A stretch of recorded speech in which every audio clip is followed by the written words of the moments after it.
Reality TV is very popular in today's society. You can turn on the TV and find a reality show virtually on every genre, whether you watch it for the drama or even to simply, thank goodness that's not my life. But reality TV is often far from what its title suggests. What we may not realize is things could be a lot darker behind the scenes than what it appears to be in front of the camera. Our next guest, who experienced overnight fame for being a contestant on The Bachelor Australia, had no idea in just a matter of weeks the glamorous mansion would be, as she calls it, her $1 million prison. Upon agreeing to become a contestant includes cutting off all communication with the outside world, including family and friends. The controlled environment is under 24/7 lockdown and takes things away like their wallets, phones, and passports, making it virtually impossible to leave.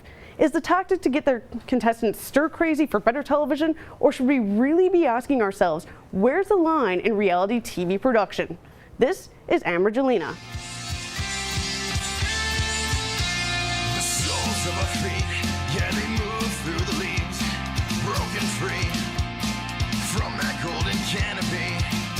Our candles burning at both ends. Stay wide-eyed.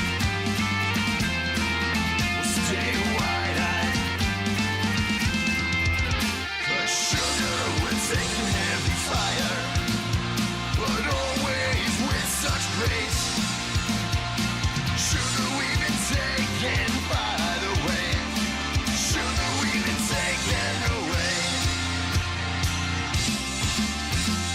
Let yourself be seen.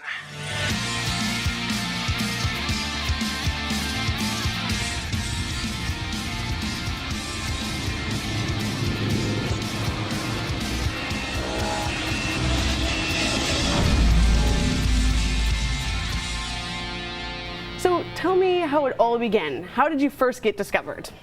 How I first got discovered, actually, so I've been in the entertainment industry for the last decade and a bit, and started out my career at 16 modeling.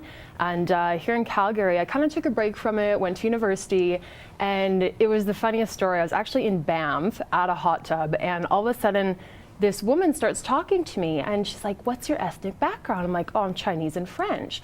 And then she's like, "You know what, I own this agency, I really want you to come in." I'm like, "Okay, if you were a man, this would be much different." And she's like, "You know, I don't have a card, obviously I'm in my bathing suit, but please come in the agency."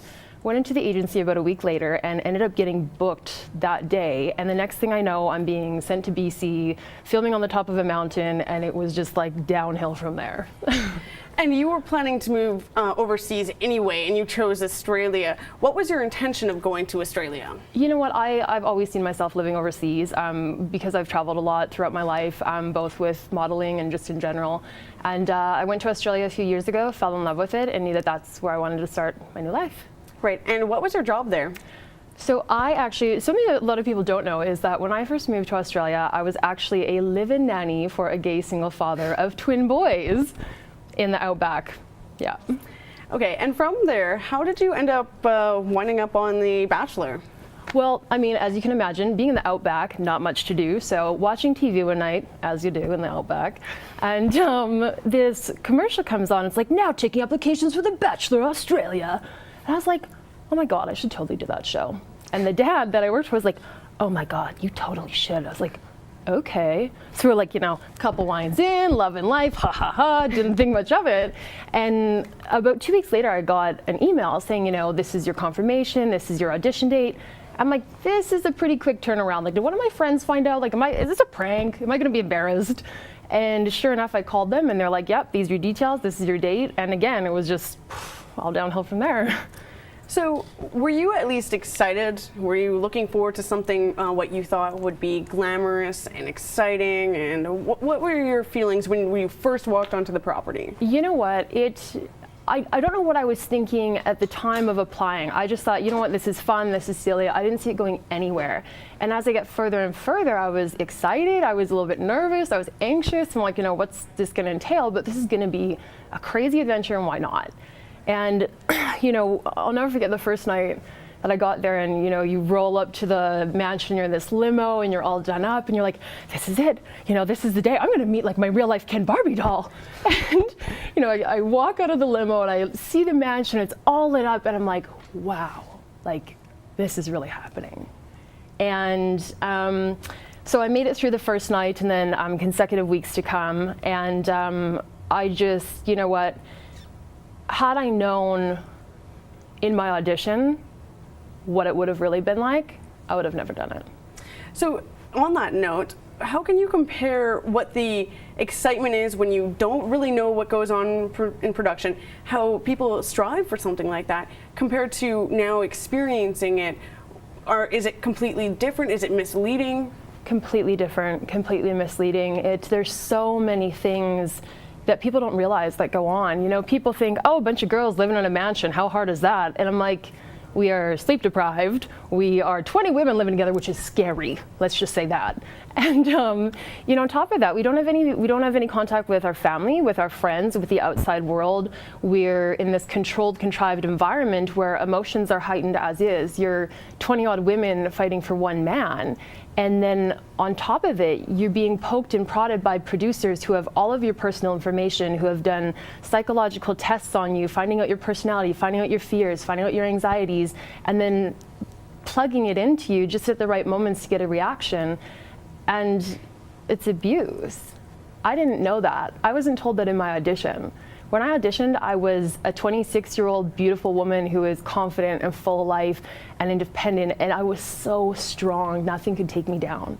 And everyone knew that about me. And when I left that mansion, I didn't even know who I was anymore. And that's pretty scary to think about, that it was only a matter of weeks that got to that. 6 weeks, you said, till you got to that point. It was, I filmed for 2 months inside of the Bachelor mansion. So can you explain how you felt at the very end? What was going through your mind? Were you saying, I regret this, or what? In the end, it was just so emotionally destructive. It wasn't aired as this, but I chose to leave the show. It was just at the point where I had hit my emotional capacity and I couldn't do it anymore. It was like I was built up and beat down and built up and beat down, and breaking down on camera day in and day out, and I couldn't control myself. Like, I was so broken down, and looking back, I had depression and it was going untreated, and it had also been triggered by production, and nothing was being done about it except exploiting it for great TV, if you can call it that. Now, one of the things that you mentioned over our phone call, you said that you are actually scared for the women who are 21 going into this, rather than you being 26, more like where you're more at your stage of life, right? Tell me about that. Absolutely. You know what? To know how strong of a person that I was going into this, and how absolutely shattered, like I felt like a shattered, disheveled, broken version of myself that I had never known before, never experienced. And if I know how strong I was, I can't imagine what it would be like for some of those girls who are 21 years old going into it. And, you know, it's bad enough everything we go through inside of the house.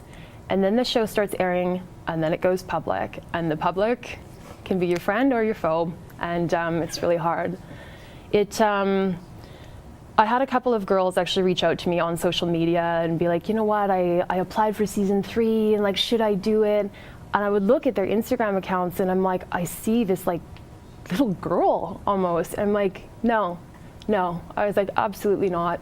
We have a lot of contracts when we sign up for the show, a lot of confidentiality, basically we sign our life away, and we're not allowed to talk about what goes on inside of it until our contract's over.